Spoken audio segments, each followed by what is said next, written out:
Empezamos una nueva edición de Café Mercosur, este espacio en el que nos proponemos analizar la realidad de los países de la región con un foco en los aspectos jurídicos.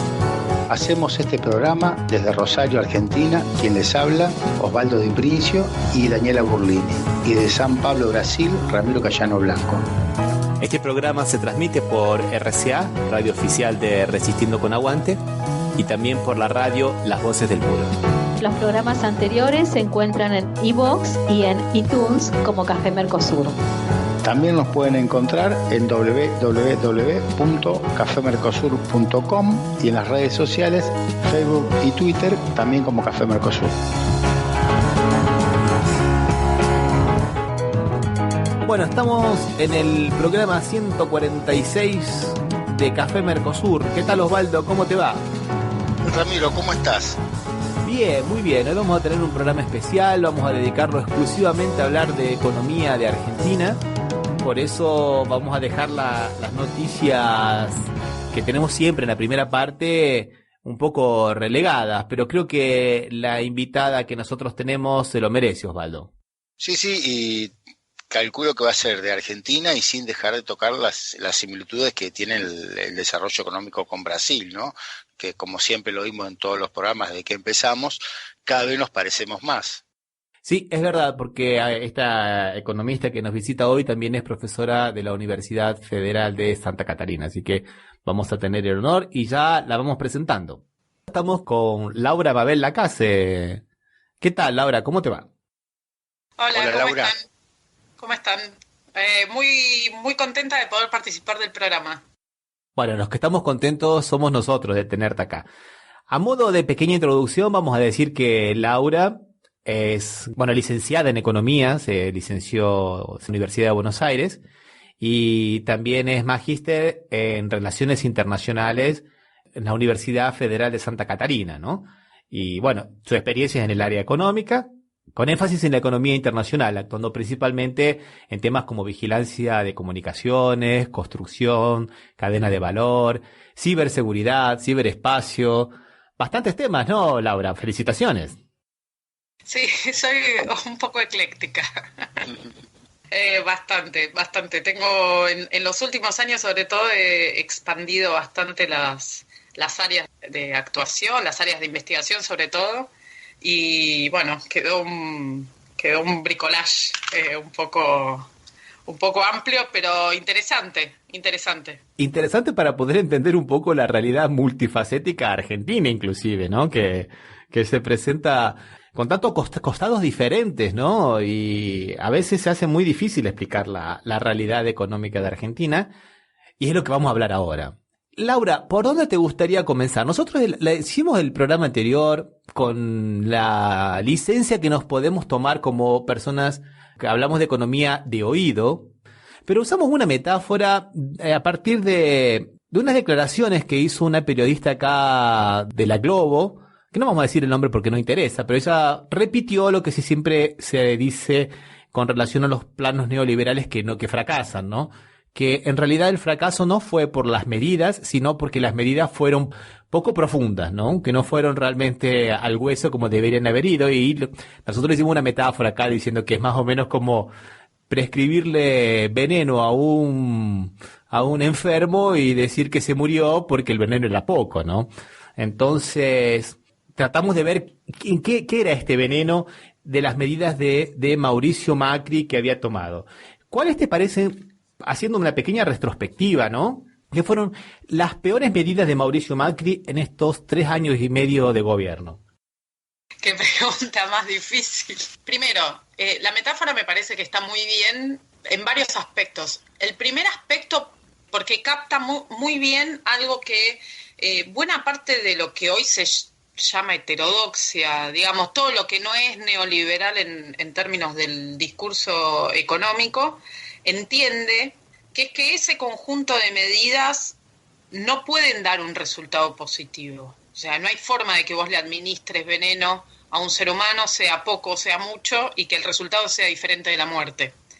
Entonces creo que lo capta bastante bien y se junta un poco con una frase que no voy a citar literalmente porque no me acuerdo, que decía Keynes, que decía algo así como que ese tipo de medidas, ¿no? Lo que hoy se llama neoliberalismo, podían llevar a la paz, pero era la paz del cementerio, no era la paz de la armonía o de la justicia social, sino la paz en donde nadie más tiene herramientas para hacer absolutamente nada.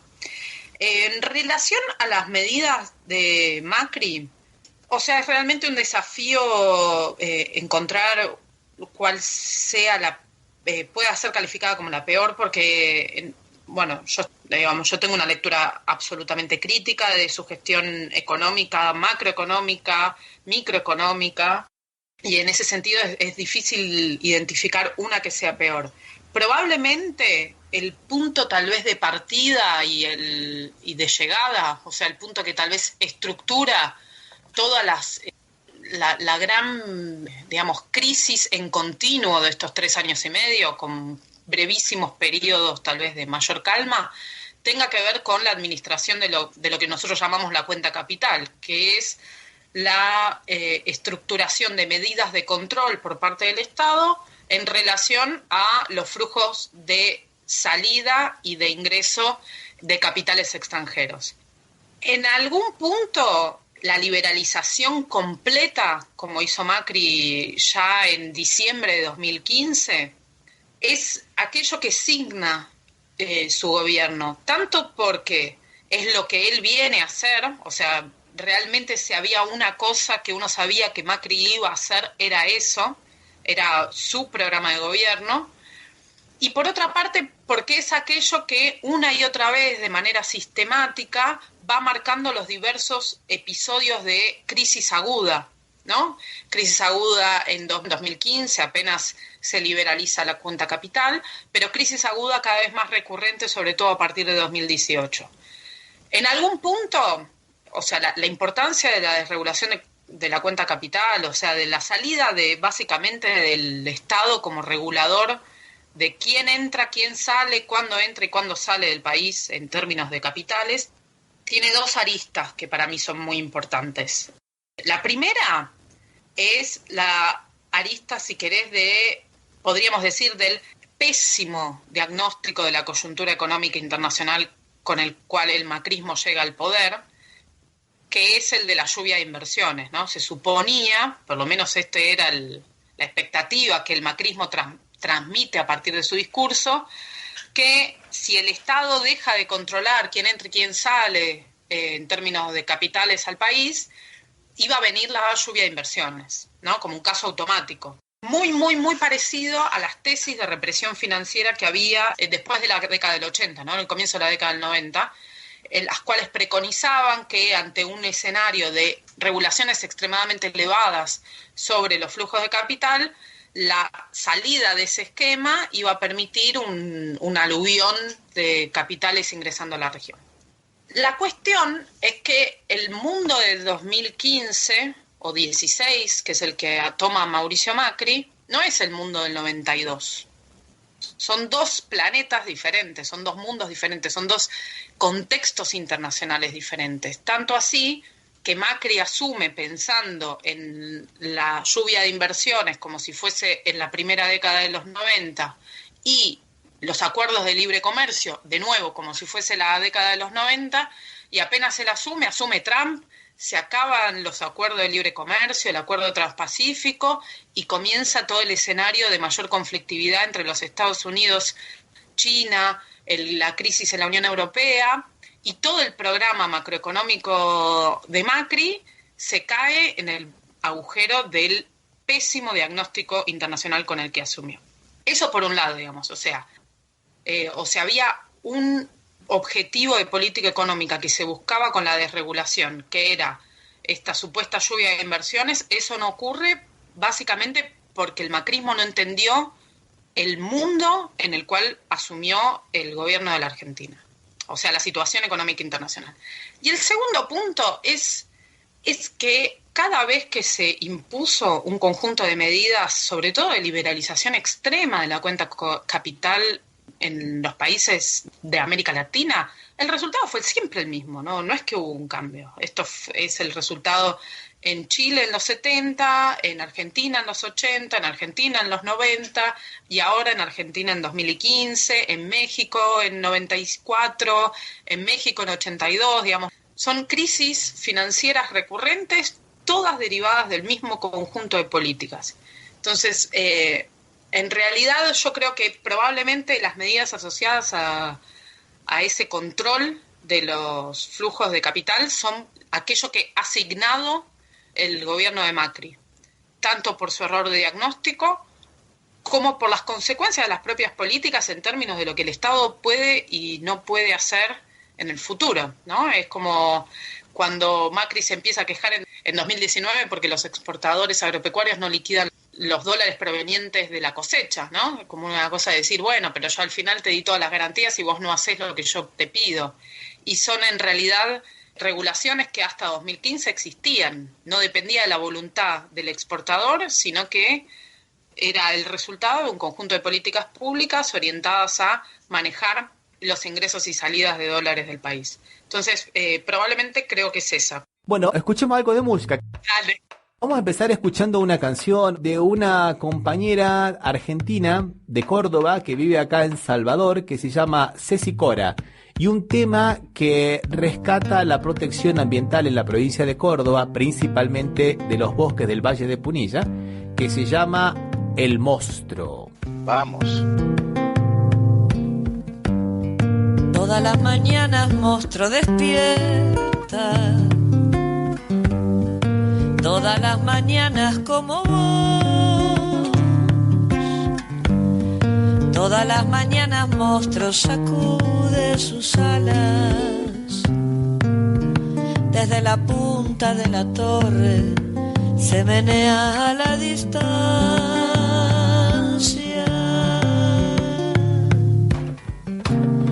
Su veneno invade ríos y las mentes y las panzas. Es el monstruo del camino, el temor sangra en sus garras y en la punta de la torre se menea a la distancia la lucha de un pueblo herido que teje fino en sus entrañas.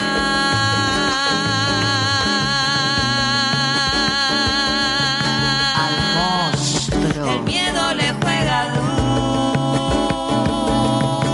duro, resiste con eso y avanza.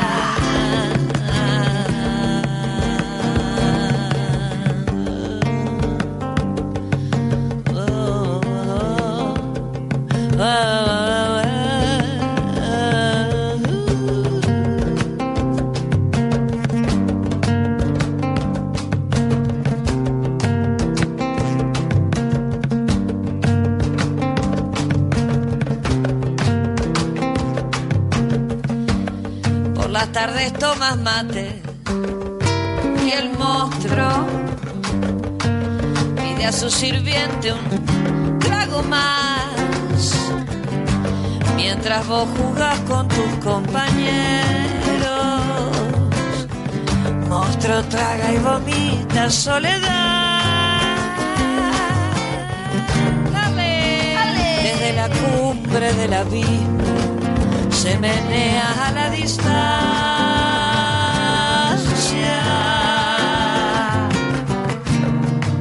Su veneno lo acumula en las cuevas de la infamia, cleros, bancos y carteles que mienten moral robada.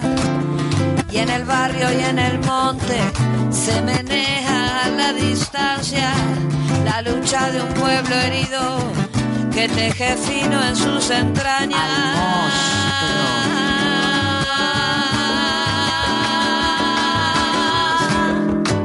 El miedo le juega duro, resiste con eso y avanza. El miedo le juega duro, resiste con eso y avanza.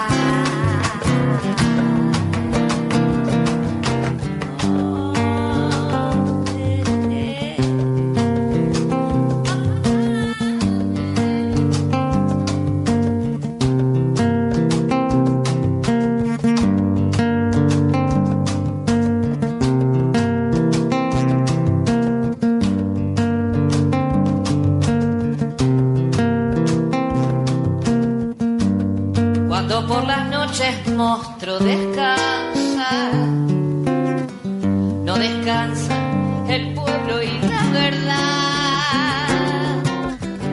Torvo y solo monstruo altivo sacude sus alas. Sabe que mi pueblo vencerá. Desde la palma de mi mano juega rojo el corazón.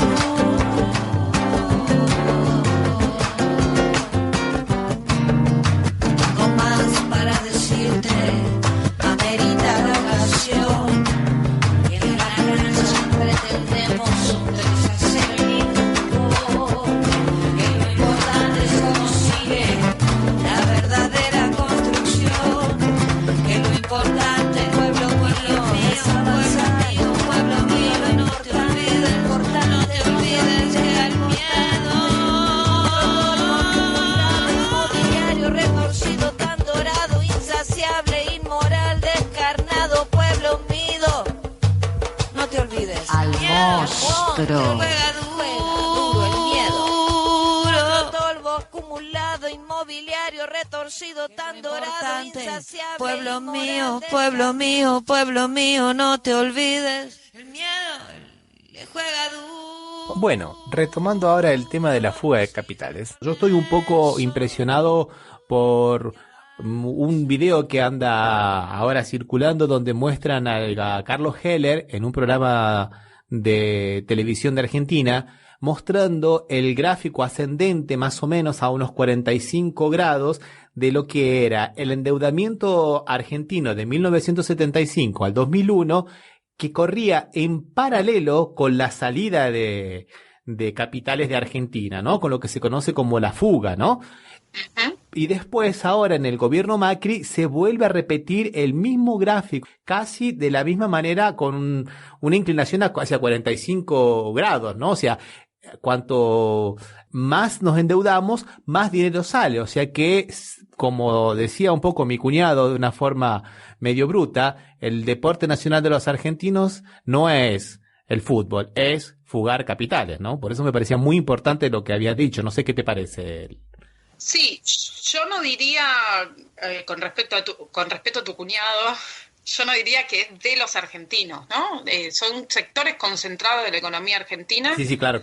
Que son estadísticamente una absoluta y total minoría de la población, pero que en términos de capacidad de movilización de recursos financieros son claramente mayoritarios y que tienen la posibilidad en estas circunstancias de realizar transferencias significativas de recursos por parte, o sea, desde las poblaciones, digamos, desde los que menos tenemos, y me incluyo, hacia ellos. Entonces, sí, en definitiva, yo creo que en ese fenómeno de la fuga de capitales se unifican varias cosas y es muy sintomático de la economía argentina.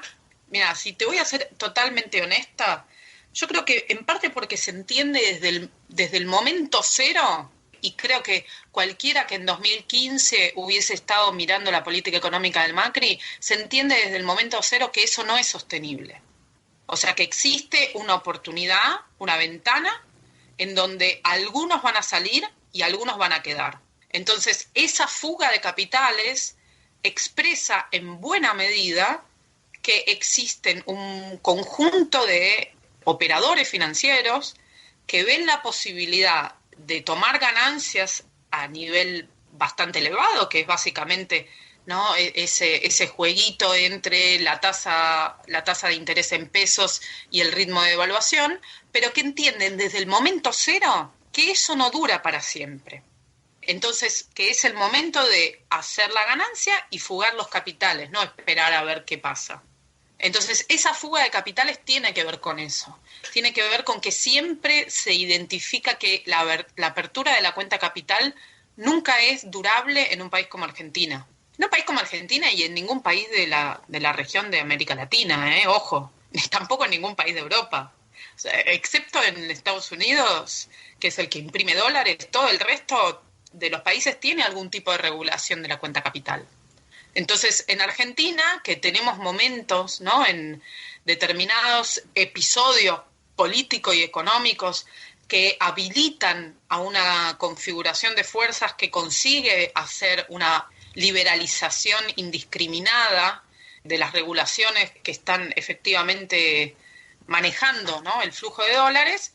En esas coyunturas, los operadores del mercado entienden que tienen X tiempo para hacer su ganancia y fugarla al exterior. Entonces, es lo que hacen, básicamente.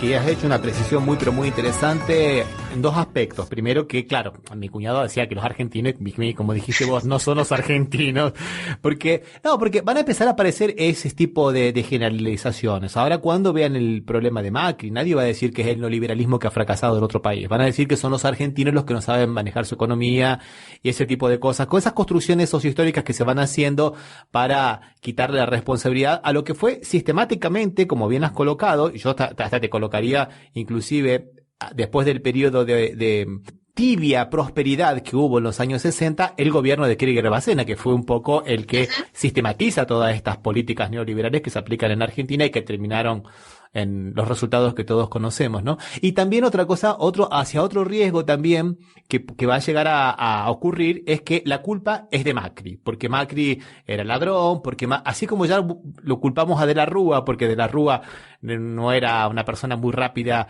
intelectualmente, cosa que no sabemos, pero esas construcciones, o lo culpamos a Cavallo, ¿no? Porque Cavallo era perverso y era malo, y no nos damos cuenta que es el sistema que va colocando sus peones. Y es lo que está por detrás de todo esto, ¿no te parece, Laura? 1000% de acuerdo, no podría acordar más con vos. Me parece que, de hecho, en el gobierno de Macri creo que se da por primera vez un hecho extremadamente simbólico, que es la repetición de estos apellidos notables, ¿no? De estos apellidos históricos que aparecen en el gabinete, los Peña, los Bullrich, ¿no? Como para dejar bien en los Pinedo, ¿no? Dejar bien en claro que esto no es una anécdota, que esto no es lo nuevo, el cambio, la renovación de la política, vamos a pensar cosas diferentes, sino que son los nietos y bisnietos de los mismos tipos que vienen ocupando cargos de gestión y cargos de tomada de decisión política en la Argentina desde que la Argentina es Argentina. Como para que nadie se confunda de que estos individuos, pese a tener su responsabilidad individual sobre las decisiones que han tomado, no hacen más que expresar la continuidad podríamos decir, del conflicto político y económico argentino, que es el conflicto, podríamos decir, entre los que quieren el país para pocos y los que quieren el país para muchos. Se puede decir de esa manera o de cualquier otra, pero en definitiva es el conflicto del modelo agroexportador versus el conflicto de un modelo que pretende crear condiciones de trabajo y de vida para la mayor parte de la población argentina. Entonces sí, por un lado, en el 90% estoy completamente de acuerdo con vos, creo que sería un retroceso, un nuevo retroceso, que la lectura política que se haga en Argentina es que todo es culpa de que Macri es malo o es bobo. Por otra parte, yo creo que esta experiencia en particular demuestra que además, ¿no?, del sesgo político-económico y de las medidas concretas que ellos vinieron a tomar, ¿no? O sea, realmente realizar una transferencia de ingresos desde los consumidores para las energéticas, realizar una transferencia fuerte de ingresos desde la población en general para el sector bancario. O sea, ellos realmente vinieron a hacer eso y lo cumplieron a rajatabla. Pero además de eso, yo creo que este gobierno tiene una cuestión muy particular, que es un nivel de inoperancia, un nivel de mala praxis gubernamental que es insólito, y que en ese sentido es peor que el gobierno de la Rúa, en mi punto de vista. Es insólito porque los grados de desmanejo en situaciones clave que hubieron en este contexto, y ya no te digo ni siquiera en la última semana con con el default vergonzoso que anunciaron y que no terminaron de concretar todavía, sino digo desde el momento cero, digamos. Son políticas económicas que no solo son desfavorables a la mayoría de la población, sino que en su mayoría están mal implementadas. Entonces, también hay como esa... El 90% es la regularidad histórica, los dos modelos de país, si vos lo querés poner en esos términos, pero hay un 10% también de una inoperancia que es inclusive llamativa. Y eso sí le cabe a los Macri, a los Peña, a los Bullrich, a los Pinedo. Yo concuerdo plenamente con lo que estás diciendo y me animo a apuntar que una de las primeras cosas que hicieron fue desarticular los mecanismos de control del Estado, con la idea de que iban a combatir el déficit fiscal y que iban a terminar con la grasa militante. Lo que hicieron, de hecho, es dejar sin personal a los organismos de control. Después, cuando tuvieron que empezar a implementar las medidas, por ejemplo, estos precios, no es precios cuidados que le llaman ahora, Osvaldo, como es que precio... Sí, precios sugeridos. Eso, precios sugeridos. No tenían gente para controlarlo, porque habían despedido a toda la gente de los equipos anteriores. O sea, una inoperancia absoluta. O sea, esas medidas son realmente medidas que es por la galería, podríamos decir, porque es lo mismo que implementó, que dijeron, bueno, esto no son medidas de precios, es un acuerdo de caballeros, como decía Duhovne, y en fin. Lo que ellos no están pudiendo hacer, y eso sí, aparentemente lo hubiesen querido hacer, es, por ejemplo, controlar la liquidación de divisas por parte de los exportadores. Eso no lo están pudiendo hacer. Tanto que tuvieron que declarar un default por eso, entre otras cosas. Entonces, hay como unas cosas de mala praxis gubernamental que son fuertes, de la imposibilidad de entender cuáles son los mecanismos que van en el medio entre la decisión política y la ejecución práctica. En el medio... Cualquier cosa, las gestiones del Banco Central, ida y vuelta, aprobando una cosa, haciendo otra, después anunciando lo opuesto, las estrategias de intervención sobre el mercado cambiario, o sea, son estrategias de mala praxis, de realmente no entender cuáles son los mecanismos concretos de la gestión gubernamental. Eso, en algún punto, yo creo, es un distintivo de esta gestión, o de esta desgestión, porque la verdad que de gestión no tiene mucho, que le ha aportado a la crisis como es la cereza del postre, ¿no? Como además, encima de todo, los tipos tienen errores en momentos súper delicados. Me acuerdo cuando fue el anuncio del préstamo con el fondo, aquel video de 1 minuto de Macri, que después desató una batahola en el mercado, porque era como todo lo que no hay que hacer. O sea, era todo lo que si vos leías algún día un libro de historia argentina, entendías que había 5 o 6 cosas que no hay que hacer. Si vas a salir antes de que abran los mercados, tenés que dar un discurso de confianza, no un discurso de 1 minuto. Por otra parte, si te vas a hacer el bobo y no vas a salir durante todo el día, que fue lo que hizo Macri el 11 de agosto, se te va a ir todo por las nubes, digamos, como que en ciertos momentos críticos estos funcionarios de gobierno muestran que tienen una incapacidad concreta para manejar la situación de la economía política argentina. Y eso para mí es así, es un rasgo distintivo, que lo vamos a estudiar en los libros de historia de acá para el futuro, como un caso no solo de un gobierno neoliberal, sino además de un gobierno neoliberal e inoperante. Propongo que escuchemos algo de música y después seguimos hablando un poquito de cuál puede ser el futuro que nos va a dejar este buen gobierno, ¿no? Perfecto, dale. Vamos a escuchar entonces a Francisco el Hombre y el tema, un tema muy sugestivo para lo que estamos hablando, ¿no? Estás con dólar, estás con Deus. Si estás con el dólar, estás con Deus.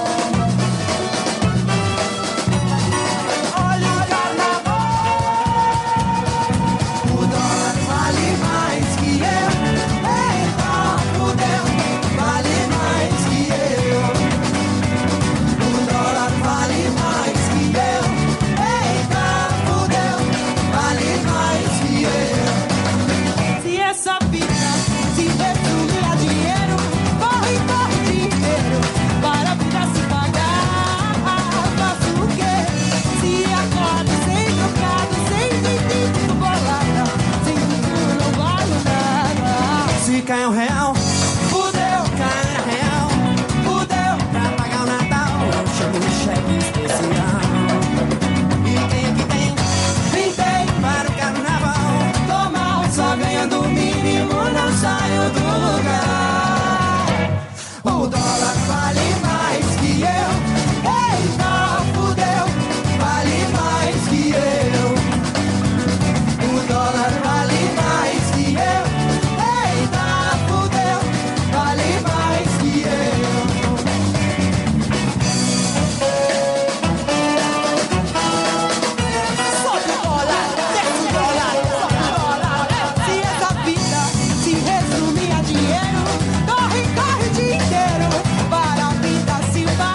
passa um cartão. Fudeu, buco pra quem não. Fudeu, nessas pinaíba, só me resta dar migué. Estourou o crédito, esgotou o débito, já virou fumaça, um churrasquito de amanhã. O dólar vale mais que eu. Eita, fudeu, vale mais que eu.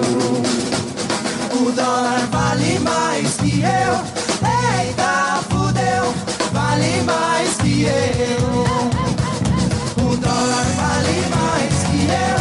Eita, fudeu, vale mais que eu. O dólar vale mais que eu. Eita, fudeu, vale mais que eu.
Vale mais que eu.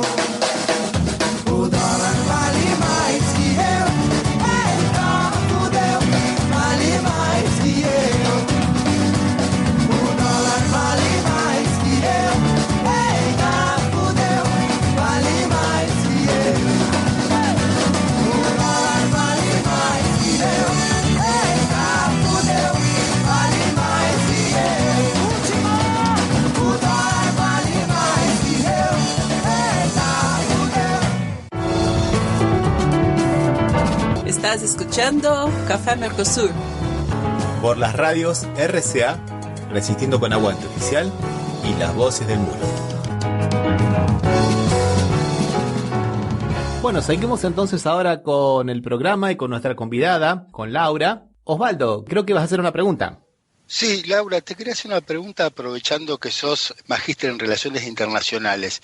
Si aparte de todos esos errores de política interior que tuvieron de política económica, no tuvieron un error en cuanto a que es más a futuro, que ahora no lo estamos viendo porque las urgencias son otras, que buscar los socios comerciales que se buscaron, Estados Unidos sobre todo, no tienen economías complementarias con nosotros, por lo cual tener una sociedad con Estados Unidos es una sociedad de doy y nunca recibo. Bueno, totalmente de acuerdo. Y además hay errores de práctica gubernamental de este gobierno que son tan básicos, ¿no? Claro, como de comprensión muy básica de la estructura argentina y en algún punto ya ni siquiera es ideológico. Si vos querés, no sé, con Inglaterra en la década, en el siglo... 19, claro, en el siglo XIX, por ejemplo, ahí sí podías tener una cuestión ideológica porque tenías una economía complementar, porque tenías relaciones que podemos decir de dominación, etcétera, y entonces podías tener, si vos querés, un conflicto ideológico. Ahora, esto es un conflicto de lectura directamente, de lectura no entiendes la realidad, decimos, no vaya. Exactamente. Es esto, o sea, vos pensás que Macri hizo campaña con el acuerdo transpacífico. Sí. Y vos decís, pero ¿a quién le estás hablando? ¿En qué mundo te crees que estás? Lo que pasa es que ellos creyeron que empezaban a gobernar en 1992 y no. Y entonces cuando ellos se dan cuenta que no, esto no es 1992, es 2016, en el marco de un gobierno en Estados Unidos que asume con la pauta de cerrar su frontera, ya ni siquiera de que tu economía no es complementaria, sino que encima el país al cual vos apostaste decide cerrar sus fronteras y decir Make America Great Again, y todo el resto no podría importarme menos. Entonces claro, es un desconcierto, y ahí es que el gobierno de Macri, digamos, en algún punto abre mano, podríamos decir, deja de lado la política exterior. La política exterior en 2016 estuvo asignada por Bercy Malcorra, ocupaba la Secretaría General de la ONU. Fue la única política exterior que hubo en la primera mitad del gobierno de Macri. Cuando eso no pasó, se acabó la política exterior. Claro. Ya está. Sí, tal cual. Porque no hubo nada, ¿no? ¿Cuáles son los grandes hechos? La exclusión de Venezuela del Mercosur. Un intento de acuerdo con la Comunidad Económica Europea, que también... Claro, pero es que es más viejo que el arroz con leche eso. Tampoco es que es una novedad del gobierno. Lo que pasa es que el gobierno Macri y el gobierno Bolsonaro llegaron a un momento en el cual no tenían nada para mostrar y armaron un acuerdo que lo cerraron entre gallos y medias noches, un acuerdo que es inaplicable. Que es inaplicable y que se cae por los propios términos del acuerdo. Que los países europeos siquiera quieren firmarlo, porque Francia es el primero que se puso en contra, ¿no?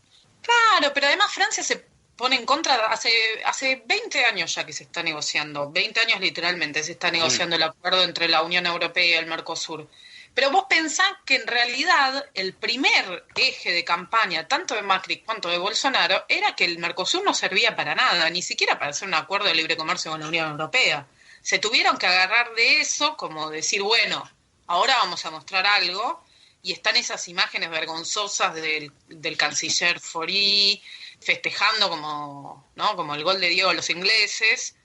Un acuerdo que no tiene consecuencias prácticas reales, por lo menos no lo va a tener, y menos en este contexto, donde cerrás un acuerdo de libre comercio con una organización que está discutiendo su propia composición interna.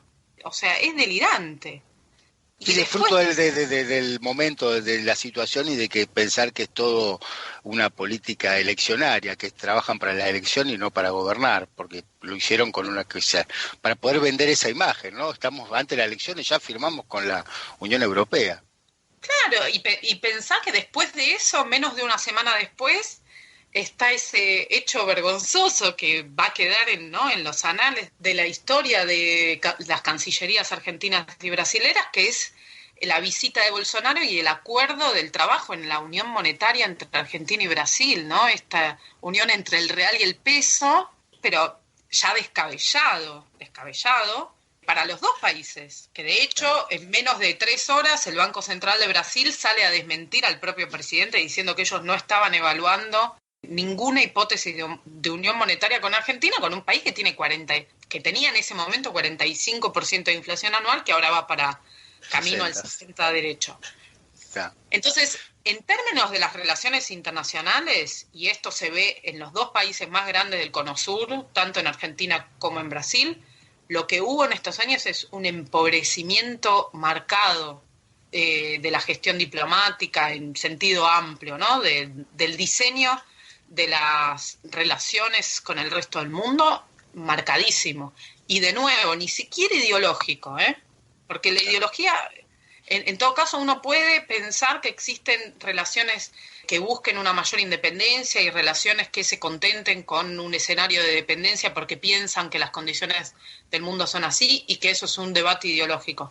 Lo que hay acá, de nuevo, es una mala praxis que empieza con un pésimo diagnóstico y que sigue con una horrible implementación por parte de los dos países más grandes de la región. Entonces, creo que si algo marca estos últimos años es eso, un debate sobre las relaciones internacionales y sobre la práctica diplomática que se ha empobrecido de una manera estrepitosa. Yo lo que quería era ver un poquito este tema de la ideología, porque si nosotros entendemos la ideología como, digamos, un pensamiento ordenador de un accionar político, yo creo que entre Bolsonaro y Macri podemos establecer el siguiente paralelismo. A ver qué te parece, Laura. La ideología en el sentido de que ellos ven como que hacen una política internacional insípida, inodora e incolora, que ellos dicen, cuando en realidad está signada por la ideología del anti-política PT, anti-kirchnerismo. O sea, digamos, de alguna manera ellos se oponen a todos esos organismos internacionales, entre comillas, ¿no? Contaminados. CELAC, UNASUR, Mercosur, relaciones sur-sur. Entonces, todo lo que vaya en contra de eso, aunque sea, como bien apuntaste, Laura, marca un verdadero deterioro de lo que es la línea histórica de la Cancillería, tanto de Itamaraty como en Argentina. Creo que la ideología de ellos es esa, ser simplemente anti lo que había anteriormente. No sé, ¿qué te parece, Laura? Me parece perfecto lo que estás diciendo. Y de hecho, la otra vez yo hablaba con un colega acá y yo le decía algo así como que si vos querés el anti, ¿no? El anti que está marcando estas nuevas campañas que empiezan a mostrar sus límites, el anti sirve para ganar una elección. Lo que no te sirve es para gobernar, porque vos no podés gobernar contra algo. O sea, gobernar significa tomar decisiones positivas en el sentido de que tienen que ser concretas y apuntar hacia un horizonte, ¿no? Vos tenés que tomar medidas que te lleven a algún lado.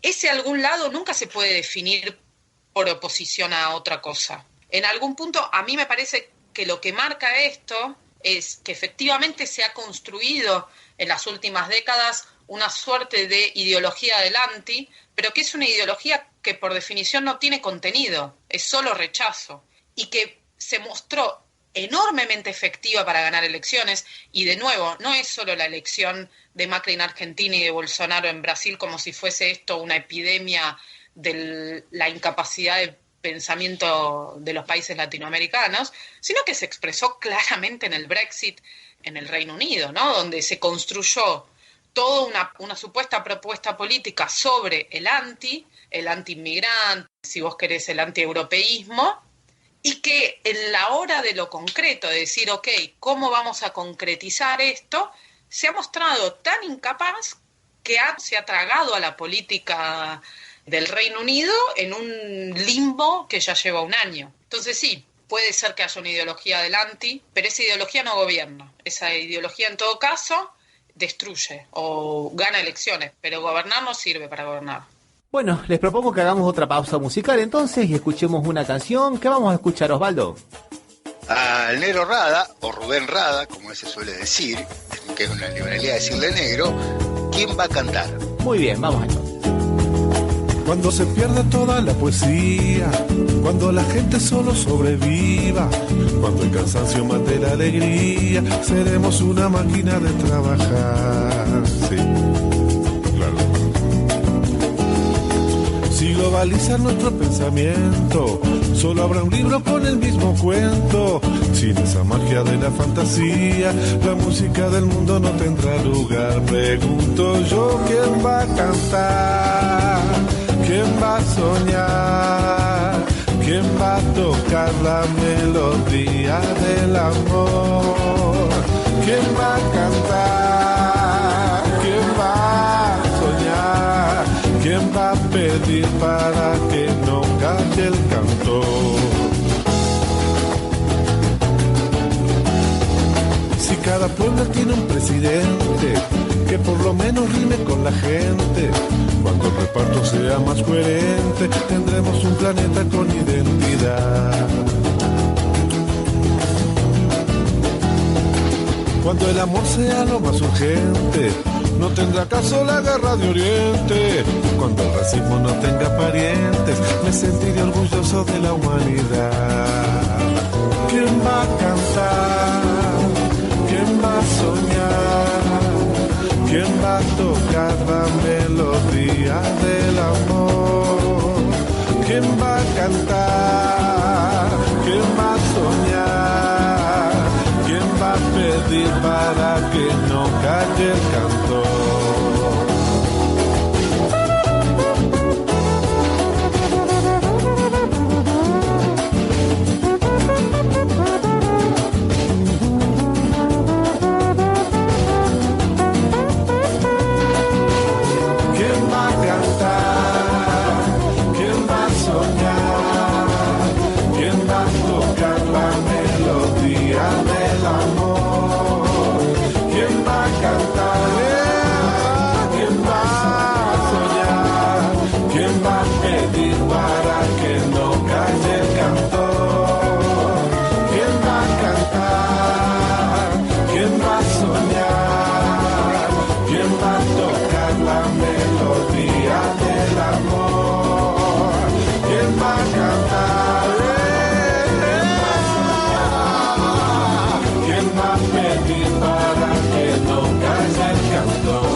Laura, una pregunta sobre todo que ya, bueno, para poder ver a futuro o ver si lo actual vino bien o ya es muy tarde. Las últimas medidas que tomó el gobierno de Macri, el cepo y la restricción de capitales que vos ya hablaste, ¿era el momento? ¿Tendría que haber sido antes? ¿No tendría que haber sido nunca? Creo que nunca no, por lo que ya dijiste, pero bueno, no importa.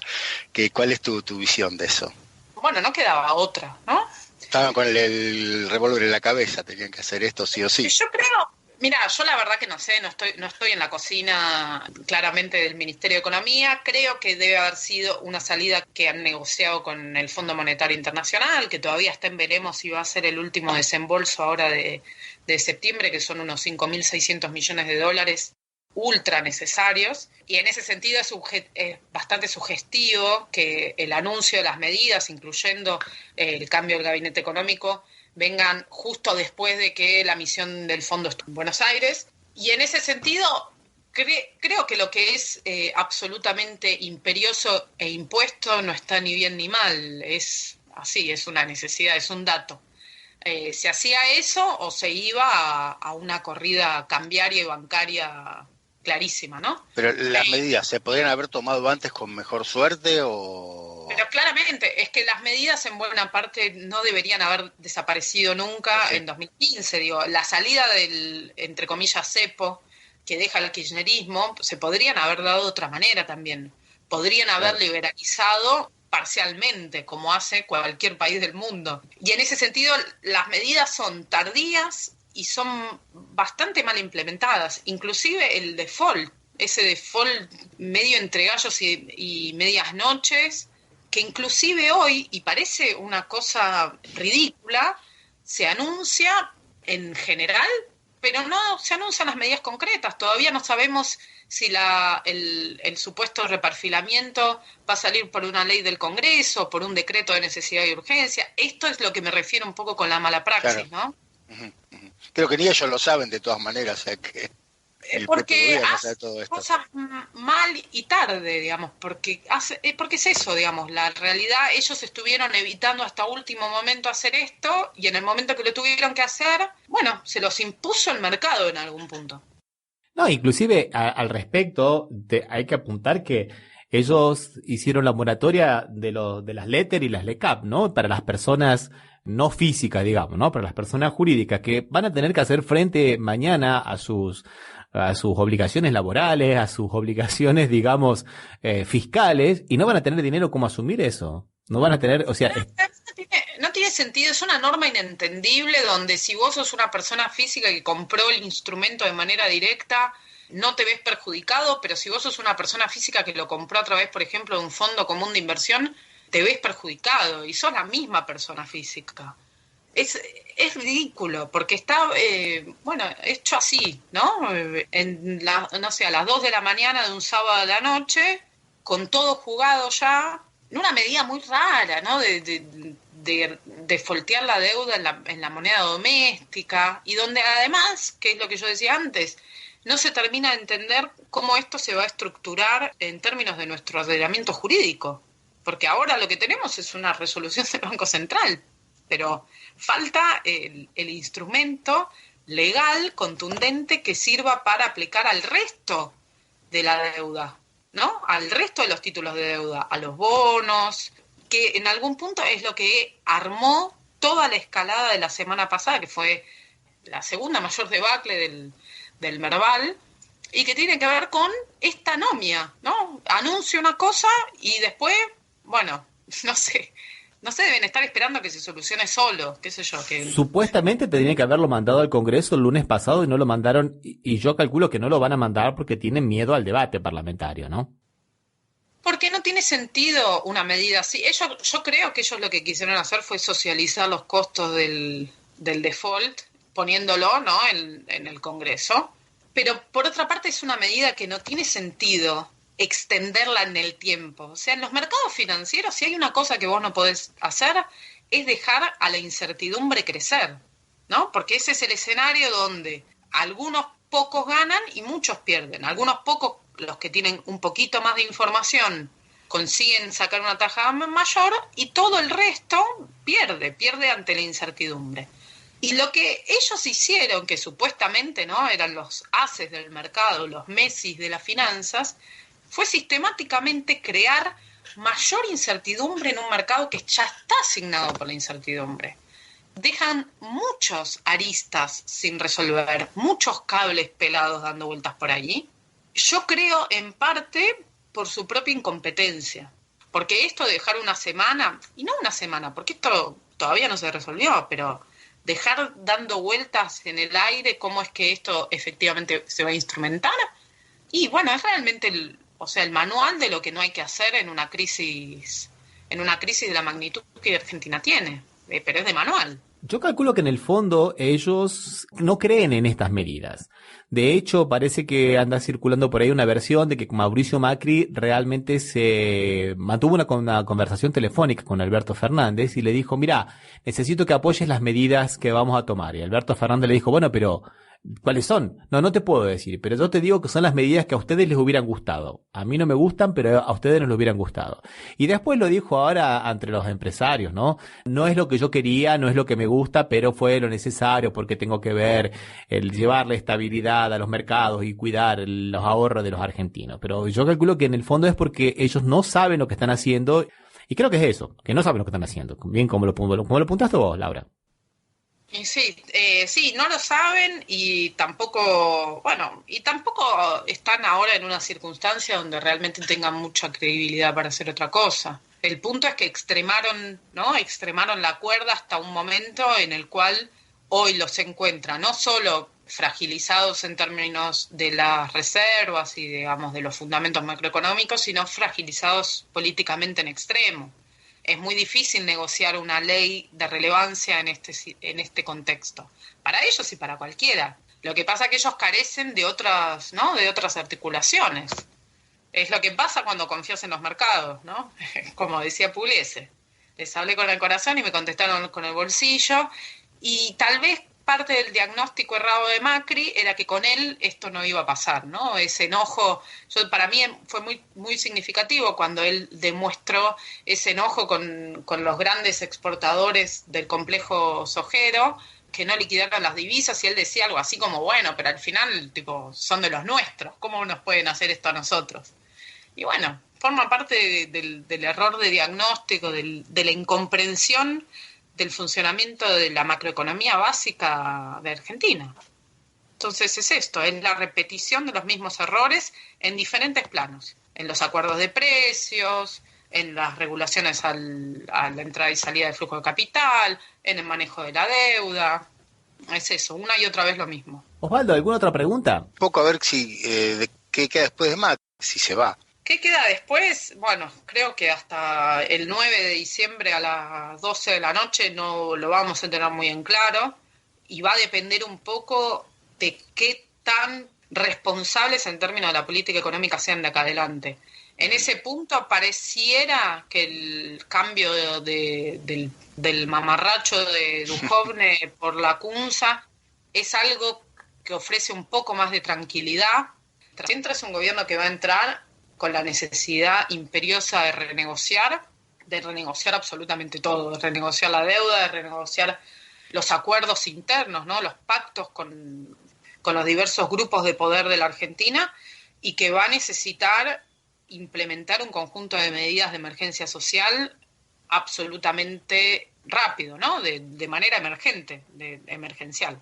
Así que la verdad que el que asume en un panorama muy complicado desde el frente externo, muy complicado desde el frente interno, y donde yo creo que también el punto de, si vos querés, la ilusión, ¿no? Esta expectativa positiva le va a jugar un poco en contra, en el sentido de que yo no sé cuántos márgenes de tolerancia va a haber por parte de la sociedad argentina después de sobre todo estos últimos dos años que fueron tremendos, y que en algún punto acortaron, ¿no? esa tolerancia o esa capacidad de esperar un poco más que evidentemente la sociedad argentina tenía. Entonces, quien venga ahora va a venir con un escenario bastante complicado. Tal cual. Lamentablemente es así. No, pero qué bueno que en algún punto también me parece, conociendo, ¿no?, un poco los perfiles de de quienes están asumiendo estas funciones, que ahora sí vamos a tener por lo menos un buen diagnóstico de la realidad. Yo creo que esto es algo que es entendido y sobre lo que es trabajado, y que en ese sentido la figura de Alberto Fernández es una figura que está elegida en ese contexto, en la necesidad de reestablecer puentes de diálogo, tanto hacia adentro como hacia afuera, que es lo que se vio, ¿no?, en esta gran unidad del peronismo en las elecciones, y que la figura de Axel Kicillof también en la provincia de Buenos Aires es una figura que va en esa línea de entender los desafíos y de tratar de intervenir sobre ellos con una mirada más fresca, ¿no?, con una mirada que consiga rearmar las prioridades de la política económica argentina a favor de los sectores que se han visto más desfavorecidos en estos 3 años, casi 4 de gobierno Macri. Bueno, Laura, te agradecemos muchísimo la participación en este programa. Ha sido realmente un programa de lujo, ¿no te parece, Osvaldo? No, realmente, cuando vos decías que en realidad tocábamos de oído el tema económico, a veces somos medio sordos también sobre el tema económico, así que lo que dijo ahora, espectacular, sirve muchísimo, y un poco, y lo íbamos diciendo antes, pero nunca le dimos tanta perfección técnica, diríamos. Bueno, muchísimas gracias, agradezco muchísimo entonces la invitación, y bueno, quedo a disposición de ustedes para si en algún momento quieren hacer alguna otra charla después de las elecciones, ver cómo va quedando todo. Un abrazo, Laura, hasta la próxima entonces. Un abrazo para ustedes, chao. Muchas gracias. Chao. Bueno, vamos despidiéndonos por aquí entonces, Osvaldo.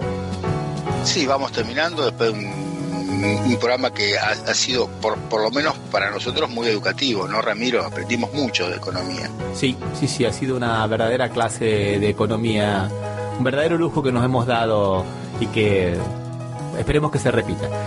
Bueno, recordamos que este programa se transmite por las radios RCA Oficial y la radio Las Voces del Muro. Que nos pueden seguir en las redes sociales Facebook y Twitter como Café Mercosur.